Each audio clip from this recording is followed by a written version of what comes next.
Мяркую, патрэбна ўжо выпрастаць плечы, суквеццем пачуццяў аздобіць жыццё і мову, што чулі ў дзяцінстве ля печы, уплесці як стужку у наша быццё.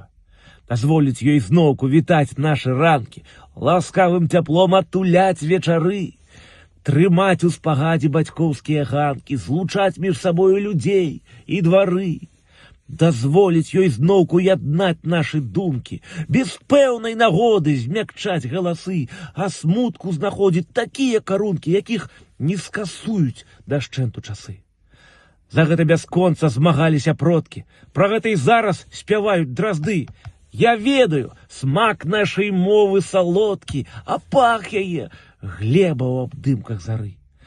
Мяркую, патрэбна ўжо выпрастаць плечы, ніякае ганьбы чужой не трываць, і мову, што чулі ў дзяцінстве ля печы, што